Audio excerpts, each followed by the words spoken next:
Hello दोस्तों, शाम की नमस्ते। और हो गया है छठ पूजा में जाने का टाइम। चलो हो जाते हैं रेडी, क्योंकि हमें जाना है पूजा में। अब हम तैयार हो चुके हैं और घर से निकल चुके हैं। चलिए चलते हैं। देखिए सामने कितना ही खूबसूरत नज़ारा है और सनसेट हो रहा है, यानी सूर्यास्त। पंडाल में पहुंच गए हैं जो बहुत खूबसूरत है और भक्तजनों के लिए फूलों का रास्ता बनाया गया है जो कि बहुत ही खूबसूरत है। तालाब में पानी भरा है और पानी के अंदर सफ़ेद और लाल रंग के गुलाब के पत्ते हैं। भक्तजन पूजा के लिए पानी में उतरे हुए हैं और जिन्होंने व्रत रखा है खास तौर पे वो।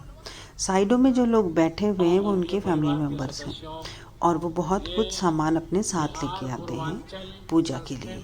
और इस पूजा में जो भी सामान यूज़ होता है यानी कि भोग लगाने वाला, वो सब घर पे बना होता है और ये लोग बाहर से कुछ नहीं खरीदते हैं या फिर प्राकृतिक रूप की चीज़ें जैसे फल फ्रूट इत्यादि। ऐसा मेरे फ्रेंड्स ने मुझे बताया है कि छठ पूजा में ऐसा ही होता है। यकीन मानिए यहाँ जो भजन चल रहे हैं वो मंत्रमुग्ध कर देने वाले हैं। और ये नज़ारा भी सभी बहुत शांतिपूर्ण तरीके से चल रहा है और सब पूजा का आनंद ले रहे हैं, जिनमें से मैं भी एक हूँ। मैंने वैसे छठ पूजा आज पहली बार ज्वाइन की है। मुझे नहीं पता था इसमें क्या होता है और क्यों होता है। बेसिकली ये प्रकृति को धन्यवाद कहने का एक बहुत ही सुंदर तरीका है, जिसमें प्रकृति की हर चीज़ की पूजा की जाती है। सूरज, पानी, हवा, जो प्रकृति हमें देती है वो सब चीज़ों की। ये एक ऐसी पूजा है जिसमें पंडित और पुरोहित की कोई ज़रूरत नहीं पड़ती है। यहाँ मेरे मित्र आ गए हैं और वो मुझे इस बारे में बता रहे हैं। ये सभी लोग अलग-अलग स्टेट के अलग-अलग।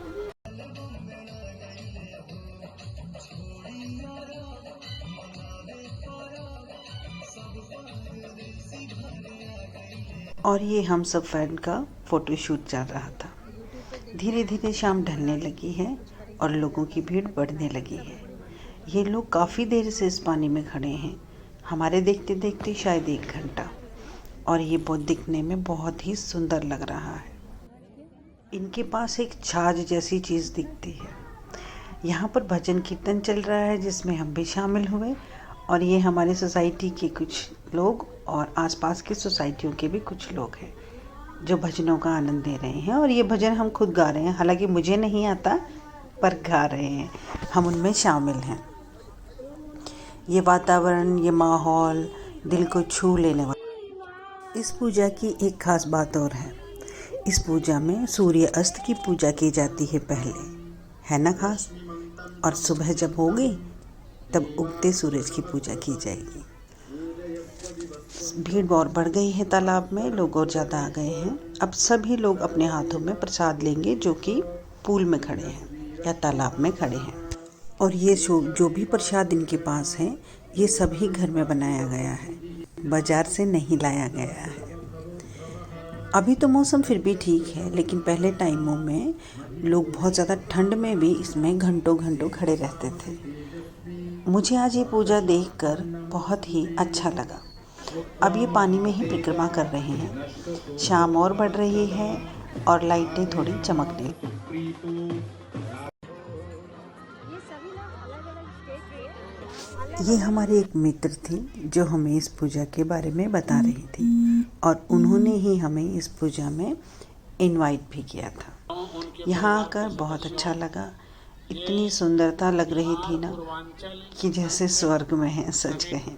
शाम ढल रही है तो आतिशबाजी शुरू हो गई है, क्योंकि सूर्य अस्त हो रहे हैं और पूजा आगे बढ़ रही है।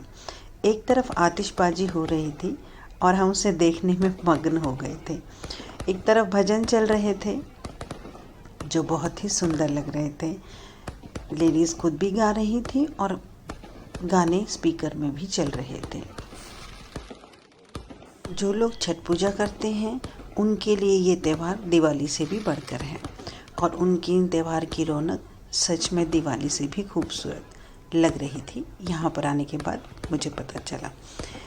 जब ये सब हो रहा था तो जैसे ही सूर्यास्त का समय हुआ, यहाँ ढोल नगाड़े भी बजने शुरू हो गए।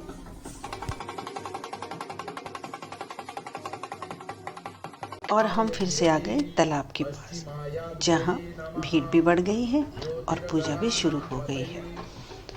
हमने इस सारी चीज़ों को कैप्चर करना चाहा अपने कैमरे में, और ये शायद ज़िंदगी भर की यादगार रहे। पता नहीं फिर से दोबारा ये फंक्शन हम अटेंड करेंगे या नहीं, लेकिन आज जो अटेंड किया तो बहुत अच्छा लगा। फंक्शन नहीं कहूँगी, ये एक धार्मिक कार्य था और पूजा। अब हमारी मंडली इकट्ठी हो गई थी और फ़ोटो खींच रहे थे और लोग अपने सामान बंद कर वापस जाने लगे थे। नज़ारा बहुत खूबसूरत था। अंधेरा और बढ़ गया था और आतिशबाजी और ज़्यादा तेज़ हो गई थी। आपको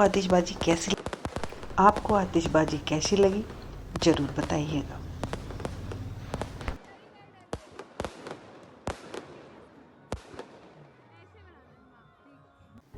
घर वापसी की हो गई है तैयारी और हम जाने के लिए हैं तैयार।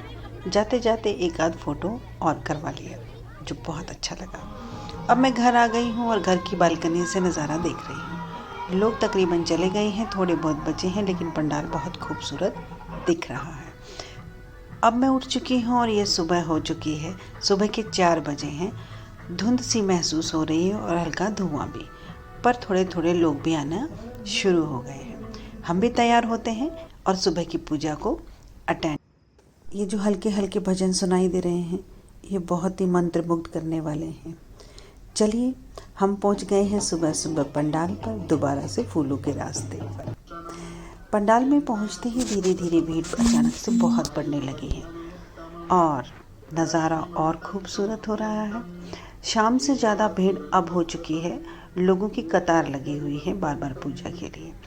सब अपने हाथों में प्रसाद ले रहे हैं, क्योंकि अब उन्हें परिक्रमा करनी है सूर्य निकलते हुए या उदय होते देखते हुए।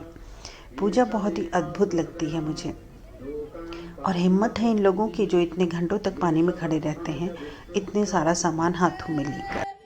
और यहाँ हम सभी लोग बैठकर भजन गा रहे हैं। यहाँ एक बहुत एजिड आंटी हैं जो भजन गा रही हैं और कुछ नई बहुएं। हमें तो खैर कुछ समझ नहीं आ रहा था, पर हम उस मंडली में बैठे थे साथ में। सब हमें चेयर दे रहे थे, पर हमने अच्छा नहीं लगा चेयर पर बैठना। सबके साथ नीचे ही बैठे भजन मंडली के साथ मिलकर। कुछ आए ना आए, लेकिन आनंद तो ले ही सकते हैं। सूर्योदय का समय हो रहा है और थोड़ी ही देर में आतिशबाजियाँ फिर से शुरू हो गई हैं। शाम को जब सूर्यास्त हो रहा था तब भी आतिशबाजी हुई थी, और अब जब सूरज उग रहा है तब भी आतिशबाजी हो रही है, और ये बहुत ही सुंदर लग रही है। पूजा में खड़े लोग और बाकी जो साइडों में खड़े लोग हैं, वो सब इसका आनंद ले रहे हैं। चाय पानी का बहुत अच्छा बंदोबस्त था और सबको चाय कॉफ़ी मिल रही थी, और चाय और कॉफ़ी की चुस्की के साथ हम पूजा और आतिशबाजी दोनों का ही आनंद ले रहे थे।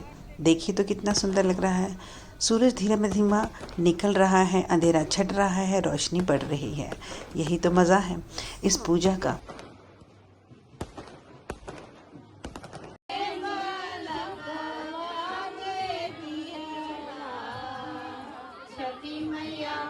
भजन यहाँ अभी भी जारी थे, दिन निकल रहा था और जाने की तैयारी हमारी भी थी।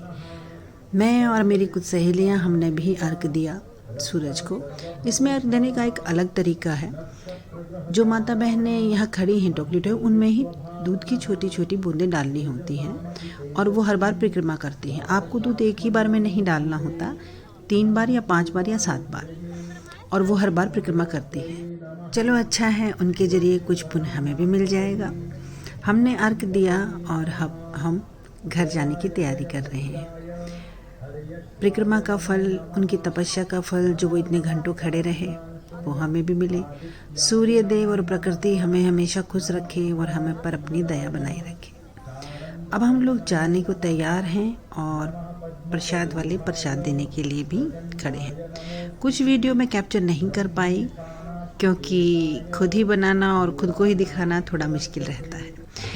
वो दीदी हैं जिन्होंने हमें इनवाइट किया था, और वो सूर्य देव की पूजा कर रही हैं। अब हम चले घर की ओर। पूजा में बहुत मज़ा आया। छठ माता सबको खुश रखे। छठ पूजा वास्तव में बहुत अच्छी है। एक चीज़ दिखाती हूँ। छठ पूजा में टीका ऐसे लगाया जाता है, और मेरी सहेलियों ने मुझे भी लगाया और मैंने भी आदर सम्मान से लगवाया। आपको मेरा ये व्लॉग कैसा लगा ज़रूर बताइएगा। बालकनी से देख रही हूँ, भीड़ छट चुकी है, सूरज अच्छे से निकल चुका है और टेंट या तंबू या पूजा स्थान भी खाली हो चुका है। तो चलिए अब मिलेंगे कल अगले ब्लॉग में। खुश रहिए, अपने बड़ों को खुश रखिए, अपने छोटों से प्यार कीजिए। Bye bye, Tata.